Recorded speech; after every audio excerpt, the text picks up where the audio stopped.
अस्सलाम वालेकुम नाज़रीन, मैं हूं फ़हद हमदानी। आपको डिजिटल प्लेटफॉर्म पर खुशामदीद कहते हैं। इंडिया और पाकिस्तान का मैच एशिया कप फाइनल ख़त्म हो चुका है और अब इसके बाद देखते हैं कि चीज़ों को क्रिटिकली ज़रा देखते हैं, इवैल्यूएट करते हैं। पाकिस्तान की जो क्रिकेट टीम है, मिडिल ऑर्डर कोलैप्स हुआ है और हमारे जो बैट्समैन हैं और हमारे जो स्ट्राइकर्स हैं उनकी क्या कारकर्दगी रही है और उनकी सिलेक्शन और उनकी सारी वो एक चीज़ को इवैल्यूएट करते हैं। और हमारे जो कप्तान हैं शहज़ादा सलमान अली आगा साहब, उनकी जो परफॉर्मेंस है, ओवरऑल जो परफॉर्मेंस है उनकी, उसको भी हम देखते हैं कि वो आज कहाँ खड़े हुए हैं और उनकी जो कोर जॉब थी उसके अलावा उन्होंने क्या कुछ हमें गुल खिलाए हैं। और उससे पहले उसके बाद जनाब हम बात करेंगे इंडिया की, और इंडिया की साफ ज़री ट्रॉफ़ी के मुतालिक बात करेंगे। ट्रॉफ़ी तो नहीं ली गई उनसे मोहसिन नकवी साहब से। इन्होंने बाकायदा इनकार कर दिया कि हम मोहसिन नकवी जो एशियन क्रिकेट काउंसिल के जो चेयरमैन हैं उनसे हम नहीं रिसीव करेंगे। अच्छा, इसके बाद क्या कहानी हुई वो कहानी हम आपके सामने रखेंगे बेसिकली। अच्छा, उससे पहले थोड़ा सा ना माहौल को थोड़ा ठंडा करते हैं हम, थोड़ा सा ना मतलब दोनों टीम्स को या दोनों जो शायकीन क्रिकेट हैं दोनों साइड के, उन्हें चाहिए कि थोड़ा सा ना थोड़ा शांत हो जाएं। और इंडियन खिलाड़ियों से, इंडियन जो शायकीन क्रिकेट हैं, हम उनसे भी दरख्वास्त करते हैं कि थोड़ा सा ना ठंडा करें अपने आप को। और आपके सामने एक खबर रखते हैं। इंडिया की साइड पे मैच से पहले जनाब एक नजूमी है, उनका नाम है जनाब ग्रीन स्टोन लोबो। इन्होंने जनाब दावा किया था कि भारत हार जाएगा, लेकिन नजूमी हार गया, भारत जीत गया है। और पाकिस्तानी साइड के एक टिकटॉकर हैं जिनका नाम है जनाब शाह फहद ने जनाब टिकटॉक पे एक जनाब क्लेम किया था इंडियन शायकीन क्रिकेट के साथ उनका कोई जिस तरह टसल चल रही होती है क्रिकेट मैच से पहले, और सॉफ्ट ये जो टसल होती है उसमें उन्होंने ऐलान किया था कि मैं जनाब टिकटॉक का अकाउंट डिलीट कर दूंगा अगर अभिषेक ने अगर 10 स्कोर कर दिए, और अभिषेक 5 पे आउट हो गया। और दोबारा इनकी वीडियो बड़ी वायरल हो रही हैं और सोशल मीडिया पे, इंस्टाग्राम पे भी और एक्स पर भी इस वीडियो को शेयर किया गया है। उन्होंने कहा कि जनाब हमारा एटलीस्ट हमारा टिकटॉकर हमारा जीत गया है, और ये हमारे लिए बड़ी शर्म का मकाम है कि उसने एटलीस्ट उसने ये अंदाज़ा लगा लिया है कि जनाब ये अभिषेक शर्मा अगले मैच में इतने रन बनाएगा। ये थोड़ा सा हमने कहा कि थोड़ा लाइटर नोट के ऊपर इसको बात करते हैं, क्योंकि आगे जो बातें होने वाली हैं वो थोड़ा सा हम क्रिटिकली हम देखने वाले हैं उनको। अच्छा, हम इंडिया पे बात करने से पहले हमें अपनी गिरबान में हमें झांकना चाहिए, शोर शराबा कम करें। आपकी जो कोर जॉब है, आपकी जो कोर रिस्पॉन्सिबिलिटीज़ हैं, इंडियन पाकिस्तानी क्रिकेट टीम की हम बात कर रहे हैं, वो क्या हैं? आप अपने आप को देखें कि आज आप कहाँ खड़े हुए हैं। आज एशिया कप का ये जितना बड़ा इवेंट था, इसमें जनाब सिर्फ साहिबजादा फरहान और फ़खर जमान के अलावा बाकी किसी प्लेयर ने भी अच्छा परफॉर्म नहीं किया, अप टू द मार्क इन्होंने परफॉर्म नहीं किया। इन्होंने भी अच्छा, साइम अयूब जो हमारा एक जो वो है जनाब स्टार क्रिकेटर है, स्टार बैट्समैन है, वो जनाब 4 मैचेस में 0 पर आउट हुए और 7 मैच खेलकर महज 37 रन बना सके हैं। अंदाज़ा लगाएं, ये जो वो स्टार बैट्समैन है हमारा, इसका जो इलाज करवाने के लिए इसको लंदन भेजा गया था और ये कहा गया था जनाब इसके बड़े दावे किए जा रहे थे, जनाब इनको हम रेस्ट देंगे और ये हमारा जो स्टार बैट्समैन है इसको हम ज़ाय नहीं करेंगे। और ये है कि इन्होंने जो गोल खिलाए हैं वो आप देख लें, 3 मरतबा जनाब ये 0 पर आउट हो चुके हैं जनाब। अच्छा, इसके 4 मरतबा हसन अब्बास को आप देख लें, हसन नवाज ने 3 मैचेस में सिर्फ 17 स्कोर किए हैं और हुसैन तलत 4 मैचेस में 40 स्कोर सिर्फ ही जोड़ सके। इसके अलावा मोहम्मद हारिस को रिजवान पर तरजीह दी गई थी। मोहम्मद हारिस के बारे में बड़ी हाइप क्रिएट की गई थी कि जनाब मोहम्मद हारिस को हम ये एक बहुत बड़ी एक चेंज की गई थी और बहुत बड़ा रिस्क लिया गया था इनफैक्ट, लेकिन वो भी जनाब मजमूआ स्कोर 131 रन ही उनका रहा है हारिस साहब का। और ये T20 है और T20 में तो बड़ा आपका स्कोर है और उनके जो स्ट्राइक रेट भी इनफैक्ट कम है। और उसके अलावा जनाब आगे बढ़ते हैं, आगे हम जनाब बात करते हैं T20 में टॉप ऑर्डर ने अच्छा परफॉर्म किया है। ख़ासकर ये जो रिसेंटली मैच हुआ है इसमें इंडिया और पाकिस्तान का जो एशिया कप का जो फाइनल हुआ है, टॉप ऑर्डर के बाद जो मिडिल ऑर्डर आया है वो बिल्कुल कोलैप्स हो गया है। उसने तो बाकायदा घुटने ही टेक दिए। मिडिल ऑर्डर ने 33 रन सिर्फ जोड़े हैं। अगले जो 7 बैट्समैन थे 33 रन, 33 रन, मतलब आप अंदाज़ा लगाएं कि एवरेज कितना स्कोर बनता है उनका। आप अंदाज़ा लगाएं ये जो 7 बैट्समैन हैं, 7 खिलाड़ी हैं, उन्होंने स्कोर किया है। हमारे जो प्राइम मिनिस्टर हैं शहबाज शरीफ साहब, वो आजकल लंदन में क़याम पजीर हैं और उन्होंने भी एक ऐलान जारी किया। उन्होंने कहा कि जनाब कप्तान अकेला कुछ नहीं कर सकता, बाकी 11 लोगों को भी परफॉर्म करना होता है। कप्तान ने क्या किया है, सलमान अली आगा साहब का जो रिकॉर्ड है वो भी आप देख लें, 1, 2, 10, 8, 16, 17 उनके जनाब यही उनका स्कोर है। आप खुद देखेंगे उनकी क्या कारकर्दगी है, उनका बॉडी लैंग्वेज देखें, उनके प्रेस कॉन्फ्रेंस के दौरान उनकी सीरियसनेस देखें, उनकी जो प्रोफेशनल स्टैंडिंग है, उनकी जो लीडरशिप उनकी स्टैंडिंग है वो कहाँ खड़ी हुई है, उनकी पता नहीं किस बुनियाद पे उनको सेलेक्ट किया गया है। इनसे तो बेहतर था कि अगर रिजवान को शामिल किया जाता या फिर दूसरा कोई खिलाड़ी जिसको वो दी जाती, कमांडिंग इनको दी जाती और कप्तानी इनको दी जाती।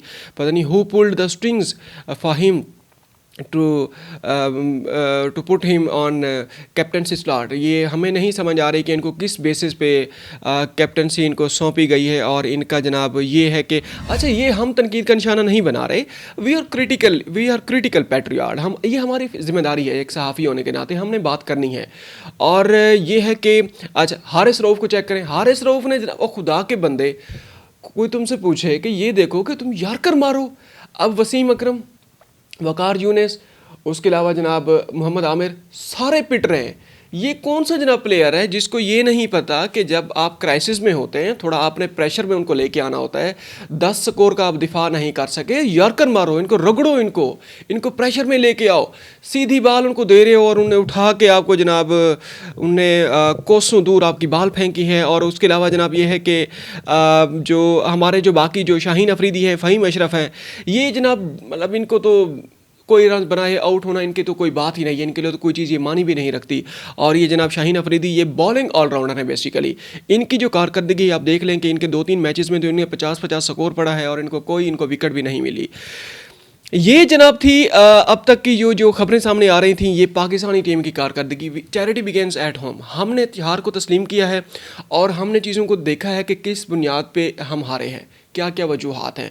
हमने उन चीज़ों को अब खंगाला है बाकायदा, बैटिंग एंड पे, बॉलिंग एंड पे और मैनेजमेंट एंड पे भी, और जिस तरीके से इनको सिलेक्ट किया गया है। अच्छा, अब हम थोड़ा सा बात करते हैं इंडियन क्रिकेट टीम के। इंडियन क्रिकेट टीम ने जनाब जीतने के बाद भी ऐसा लगता है कि वो हारे हुए हैं। और उनका जो बॉडी लैंग्वेज है और जो उन्होंने वहाँ पर कुछ उनसे हुआ है, जिस तरीके से वो एक man of the match trophy को लेके जनाब वो मेसी की वो करके जो वो वर्ल्ड कप वो जीता था, मेसी की वो एक्टिंग करके जनाब वो ऐसा लग रहा था कि जनाब वो ट्रॉफी लेके जा रहे हैं और उसकी वो ट्रॉफी के बगैर सेलिब्रेशन। हमने तो ज़िंदगी में पहली मरतबा ऐसा देखा है ट्रॉफी के बगैर जो सेलिब्रेशन हुई है किसी इतने बड़े इवेंट की। और भाई ये आपका इवेंट था, आप जीत चुके थे, मतलब अब ये आपका इवेंट था। आपको चाहिए था सब कुछ को पसे पुश डालकर आप ट्रॉफी लें, अपने आप को, अपने इवेंट को कैच करें, अपनी कामयाबी को सेलिब्रेट करें। आपने जनाब वही सियासत को आपने चलाने की कोशिश की है और वो सारा का सारा जो आपकी वो जो कामयाबी है वो सारी वेग हो गई है। और भारतीय क्रिकेट टीम जनाब इंतज़ार में खड़ी रही, लेकिन इंतज़ामिया एशिया कप की ट्रॉफ़ी अपने साथ ले गई, क्योंकि इंतज़ामिया जो है ना वो है मोहसिन नकवी साहब के ताबे थी। वो एशियन क्रिकेट टीम के जनाब वो हैं क्रिकेट काउंसिल के वो चेयरमैन भी हैं और वो प्रेसिडेंट भी हैं। इसी वजह से जनाब ये है कि उनको ट्रॉफ़ी नहीं दी गई, ट्रॉफ़ी के बगैर ही जनाब उनको वो कहते हैं ना कि वो घर चले गए। और फर्जी ट्रॉफ़ियों के साथ उनकी वो पोस्ट बड़ी वो वायरल भी हो रही हैं आजकल। उनकी भाई अपनी ट्रॉफ़ी ले जाते, ये आपकी ट्रॉफ़ी थी, ये आपका इवेंट था, आपको चाहिए था थोड़ा सा कंप्रोमाइज़ करते। और आपके अंदर जो आर्ट ऑफ पॉसिबिलिटीज़ है और आर्ट ऑफ वो जो एक कंप्रोमाइज़ है वो आपके अंदर उसकी रिफ्लेक्शन आना चाहिए थी। बदकिस्मती से ऐसा नहीं हुआ। भारतीय कप्तान ने जनाब वो भी वो की है जनाब गिला शिकवा के। उन्होंने कहा कि भारतीय के कप्तान ने बाकायदा तौर पर वो दुख का इजहार किया। उन्होंने कहा कि बहुत अच्छा स्कोर किया है, बहुत अच्छी परफॉर्मेंस दी है, लेकिन मेरे कैरियर में पहली मरतबा ऐसा हुआ है कि जनाब मैच जीतने के बाद भी, चैम्पियनशिप जीतने के बाद भी और इतना बड़ा इवेंट जीतने के बाद भी ट्रॉफ़ी नहीं मिली और हमें इस चीज़ का बड़ा दुख है। अच्छा, इसके अलावा जनाब ये है कि अब आइंदा क्या होगा।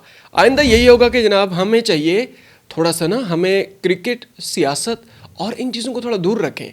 हमें बाकायदा तौर पर सेकुलर अप्रोच अपनाना पड़ेगी और पॉलिटिकली चीज़ों को देखना पड़ेगा। शशि थरूर जो किसी तारुफ के मोहताज नहीं है, वो बहुत बड़े इंटेलेक्चुअल हैं, बहुत बड़े राइटर हैं, ऑथर हैं और सियासतदान हैं। उन्होंने, हालांकि वो बीजेपी सरकार के नुमाइंदे भी हैं, ख़ासकर ऑपरेशन सिंदूर के बाद, ऑपरेशन बुनियान मरसूस के बाद इंडिया और पाकिस्तान की जो रिसेंटली जंग हुई है, जो वफूद भेजे गए थे पाकिस्तान और इंडिया दोनों की साइड से मगरब में, वेस्ट में अपना अपना केस जनाब पुट करने के लिए और अपना केस मजबूत करने के लिए शशि थरूर उस वक्त की उस डेलीगेशन की जनाब नुमाइंदगी कर रहे थे। और उन्होंने भी बाकायदा एक बयान उन्होंने जारी किया है कि वो वीडियो वायरल भी है एशिया कप की जनाब। उससे पहले जो सेकंड लास्ट जो मैच हुआ इंडिया और पाकिस्तान का जो दूसरा जो मैच था, उसमें बाकायदा तौर पर उन्होंने बयान दिया था कि इंडियन जो क्रिकेट टीम है, इंडियन जो पॉलिटिकल एस्टेब्लिशमेंट है, ये इसे चाहिए था या तो जाती ना, या तो क्रिकेट टीम को पाकिस्तान के साथ खेलने की बिल्कुल इजाज़त नहीं देती। अगर इजाज़त दी है तो फुली स्पोर्ट्समैन स्पिरिट का इन्हें मुजाहरा करना चाहिए था। उन्होंने फिर इसको पर्सपेक्टिव में डाला। उन्होंने कहा कि जनाब कारगिल वार में भी पाकिस्तान और इंडिया के दरमियान जंग जब चल रही थी तब उसके पैरेलल एक सीरीज़ भी चल रही थी। बाकायदा खिलाड़ी हैंड शेक कर रहे थे, मिल रहे थे और बाकायदा स्पोर्ट्समैन स्पिरिट का मुजाहरा किया गया था। खैर ये तो मामला चलते रहेंगे। आगे हम जनाब कुछ सियासी खबरें शामिल करते हैं आज के व्लॉग में। पाकिस्तान का रुख करते हैं। पाकिस्तान में खबरें थोड़ी बड़ी गर्म आ रही हैं। जस्टिस जहांगीरी साहब, जिनकी जामिया कराची ने जिनकी डिग्री मुअत्तल कर दी थी, उनकी डिग्री बहाल कर दी गई है। सुप्रीम कोर्ट के डिवीज़न बेंच ने जनाब उनकी डिग्री बहाल की है और ये बहुत बड़ी खबर है। और जिस तरीके से इस्लामाबाद हाई कोर्ट के जो जजेस हैं, उन्होंने बाकायदा सॉलिडेरिटी का उन्होंने मुजाहरा किया था और सुप्रीम कोर्ट में बाकायदा वो खुद गए हैं और उन्होंने अपील दायर की थी। और उनकी जो अपील है उस पर अब से कुछ देर पहले उस पर फैसला सुनाया गया है कि जामिया कराची ने Islamabad high court justice Jahangiri की जो डिग्री है, कानून की जो डिग्री है, उसको मनसूख कर दिया था और उन पर 3 साल की पाबंदी लगा दी गई थी। और ये आप और हम सब जानते हैं उन पर ये पाबंदी क्यों लगाई गई है। अच्छा, इसके अलावा जनाब हम खबर शामिल करते हैं कुछ पेशावर से। तहरीक इंसाफ की कुछ खबर सामने आ रही है। कल के व्लॉग में हमने आपके सामने खबर रखी थी कि अली अमीन गंडापुर साहब, मौसूफ जो बड़ी एक कंट्रोवर्शियल फिगर है तहरीक इंसाफ की, और उन पर कल 27 सितंबर का जो जलसा हुआ है तहरीक इंसाफ का, उन पर बोतलें फेंकी गई हैं और ये भी सुनने में आ रहा है कि उन पर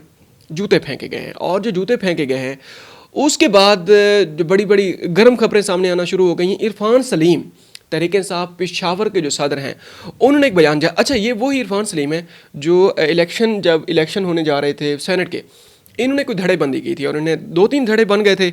उसमें काफ़ियों के साथ, जो बाकियों के साथ तो मुज़ाकरात थे वो तो कामयाब हो गए थे, लेकिन इस धड़े के साथ मुज़ाकरात कामयाब नहीं हुए थे और ये डटे रहे। इन्होंने कहा था कि जो इमरान खान साहब का जो बयानिया है उसके मुताबिक मामलात आगे चलाएं, ना कि आप जनाब जो हुकूमत है उसके साथ अपनी इमा पे जनाब मामलात आप तय करें। और खैर उसके ऊपर जनाब काफ़ी सारी और भी कंट्रोवर्सीज़ हैं, हम उसमें नहीं जाना चाहते।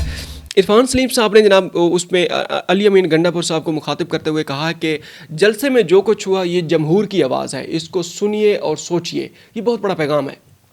और इरफान सलीम ने मज़ीद भी कहा है कि आपने बानी पीटीआई की हकीकी पॉलिसी और बयानिए पर अमल दरामद करना था, लेकिन और वोटर भी यही चाहते हैं। मैंने 15 सितंबर को चंद गुजारिशात रखी थी, इन पर अमल कीजिए और उन्हीं को जनाब ग्राउंड पर दोबारा जलसा रखें, तो आज के जलसे के मामलात जो है ना वो आपके उलट हो जाएंगे और लोग आपके फेवर में आ जाएंगे। 15 सितंबर को उन्होंने कोई वो किया था, कोई गुजारिशात उन्होंने सामने रखी थी कि ये करना चाहिए, आपको ये नहीं करना चाहिए। ख़ासकर ये जो मिर्ज़ा अफरीदी वाला वो जो केस है, मिर्ज़ा अफरीदी बड़े पेश रहे हैं। और अली अमीन गंडापुर साहब का जो अपना जो किरदार है, पॉलिटिकल जो उनका करैक्टर है, पॉलिटिकल जो उनकी स्टैंडिंग है, वो विकेट के दोनों साइड पे खेलने के बड़े आदी भी हैं। और ये है कि उनकी वो भागम भाग है, वो जनाब वो कहते हैं ना कि बंदर जनाब दरख्त के ऊपर चढ़ रहा है, नीचे आ रहा है और वो कहते हैं कि दावा करता है भाई मैं कुछ कर रहा हूँ। भाई ओ भाई कुछ नहीं कर रहे, खुदा के बंदे, तुम्हारी आनियाँ जानियाँ सिर्फ लगी हुई हैं। डी चौक की तरफ भाग के आते हो, लाहौर की तरफ आते हो, सारी कंप्रोमाइज़ होते हो, इसमें कोई शक नहीं है, तुम्हारी कंप्रोमाइज़ तुम्हारी स्टैंडिंग है। अच्छा, उन्होंने कहा कि जमहूर बानी पीटीआई की आवाज़ सुनती है। ये जो वोटर हैं बानी तहरीक इंसाफ इमरान खान साहब की आवाज़ सुनते हैं और ये जमहूर बानी पीटीआई के बयानिए को मानती है। ये बहुत बड़ा उन्होंने बयान दिया है, उन्हीं का बयानिया है और उस पर वो कभी भी कंप्रोमाइज़ नहीं करते। और जिस तरीके से इमरान खान साहब ने अपनी अभी तक जो उन्हें बयानिया बनाया हुआ है वो ठीक है, वो उनका अपना बयानिया है, उस पर वो डटे हुए हैं। और मज़ाहिमत उन्होंने जिस तरीके से शो की हुई है, गो के उन्हें भी थोड़ा सा मुफाहिमत का रास्ता अपनाना चाहिए, थोड़ा सा। और उन्होंने कुछ इशारे भी दिए थे, लेकिन जिस तरीके से लेटर उन्होंने लिखा है, पहले आर्मी चीफ़ को उन्होंने लेटर्स लिखे थे, उसके बाद जनाब चीफ़ जस्टिस ऑफ पाकिस्तान को भी कुछ लेटर्स लिखे गए हैं। इसी तरीके से पॉलिटिकल जो एस्टेब्लिशमेंट है उनके साथ भी इन्हें थोड़े से रवाबत बढ़ाने चाहिए, ख़ासकर उनकी नज़रों में जो उनके दौरे हुकूमत में जो अपोजिशन थी। अब यह जनाब आगे थोड़ा सा हम कश्मीर का रुख करते हैं। अवामी यकजहती कमेटी का एहतजाज ज़ोरों शोरों पर है और गवर्नमेंट भी तैयार है। गवर्नमेंट ने बाकायदा तौर पर जनाब क्रैकडाउन का ऐलान कर दिया था कल ही, क्योंकि 2 दिन पहले मुज़ाकरात उनके साथ नाकाम हो गए थे और ख्वाजा साद रफ़ीक साहब ने भी इसको बड़ा एक इस डेडलॉक को बड़ा एक बदकिस्मती करार दिया था उन्होंने। अच्छा, ये कश्मीरियों के अंदर जो इत्तेहाद है, कश्मीरियों का इत्तेहाद बंगालियों का इत्तेहाद याद दिलाता है।